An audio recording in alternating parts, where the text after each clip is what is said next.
आपकी दोस्तों बचपन में सनी देओल की क्या कोर मेमोरी है।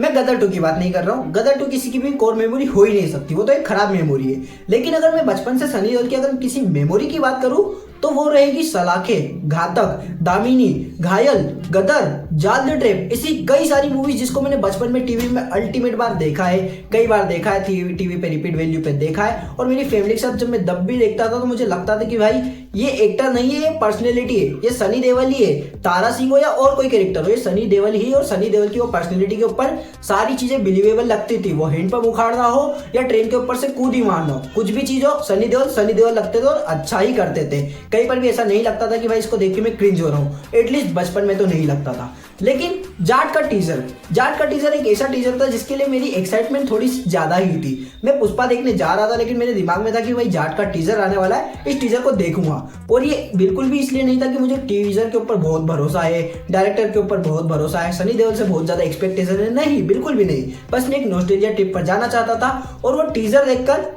गया जरूर हूं मैं, क्योंकि वो जो नॉस्टैल्जिया ट्रिप थी ना, वो एक टीजर पूरा प्रेजेंट करता है। वहां पर सनी देओल का प्रेजेंटेशन, उनका यंग अवतार, उनके कैरेक्टराइजेशन के अंदर वो मासी अपील, सारी चीज आपको ऑन द टॉप दिखाई देती है। सारी चीजें यहाँ पर बालैया लेवल के मास की तरह दिखाई तो गई है, लेकिन रियलिस्टिक भी लगती है। अच्छी वाइब भी देती है, बुरी वाइब भी देती है। एक टाइम पे हो सकता है कि जब इसका टीजर ट्रेलर आएगा तो इसके एक्शन सीन्स को लेके इसको ट्रोल किया जाएगा, इसके डायलॉग्स के लेके इसको ट्रोल किया जाएगा, क्योंकि गोपीचंद मल्लिनेनी का टेस्ट ही वही है, उसका टाइप ही वही है, उस तरह की मूवी बनाई जाती है। लेकिन ओवरऑल अगर हम बात करें बी एंड सी सेंटर्स की, कह सकते हो टायर 2 टायर 3 सिटीज की, वहां पर इस तरह की मूवीज बहुत चलती है।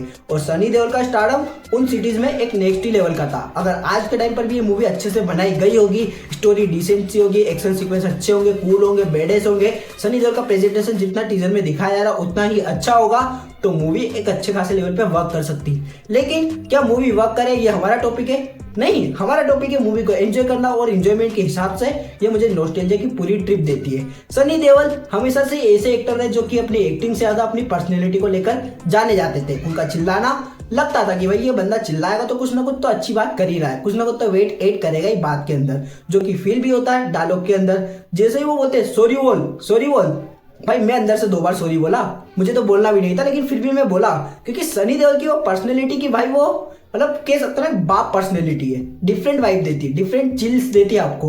उनको देखकर, उनको सुनकर आपको एक अलग सी वाइब आती है। सीनियर सिटीजन है लेकिन सिंसियर सीनियर सिटीजन है, उसको देखकर लगता है कि हाँ भाई इनके सामने गलती नहीं कर सकते, ये तो थप्पड़ भी मारेंगे, लपेटे भी मारेंगे और आपको सहना पड़ेगा। तो सनी देओल की वो पर्सनैलिटी वापस आ चुकी है।